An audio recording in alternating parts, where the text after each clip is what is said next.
Jagan party మొట్టమొదటిసారి ఎన్నికల్లో దిగింది 2014. ఆ టైంలో పోల్ మేనేజ్మెంట్ వర్కౌట్ కాలేదు. చివరి 2 నెలలే ఉండటం, చాలామంది మేము ఎంత ఖర్చు పెడతాం అంత ఖర్చు పెడతామని చెప్పి ఖర్చు పెట్టకపోవడం, అది దెబ్బకొట్టింది. 2019లో వచ్చేటప్పటికి జగనే ఒక్కొక్క ఎమ్మెల్యే క్యాండిడేట్కి 15 కోట్ల రూపాయలు చొప్పున తను డిస్ట్రిబ్యూట్ చేశాడు. దాని ఇంపాక్టు వీళ్ళు డబ్బులు కొనడంలో తెలుగుదేశంతో పోటీ పడగలిగారు, గెలవగలిగారు. ఈ దఫా కూడా అంటే ఈ డబ్బులు ఇవ్వడం ద్వారా గెలుపోవటం అనేది 5 నుంచి 10,000 ఓట్ల మీద ఉంటుంది.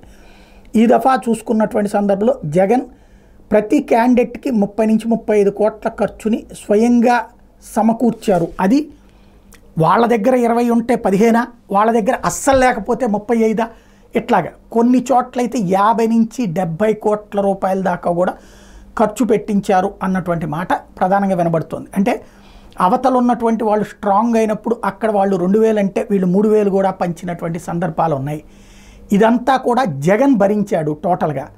చంద్రబాబు సుదీర్ఘకాలం పాటు అధికారంలో ఉండటం, ఆయన దగ్గర బాగా సంపాదించుకున్నాడు అన్నటువంటి పేరు ఉండటంతో ఆయన భారీగా ఖర్చు పెడతారని అటు భారతీయ జనతా పార్టీ, జనసేన కూడా ఆశించినాయి.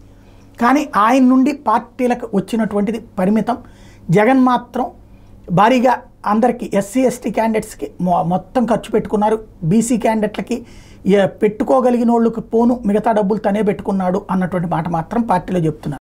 అయితే డబ్బులతో ఎన్నికలు గెలిచేస్తారా లేదా అంటే 4వ తారీఖున తేలుతుంది.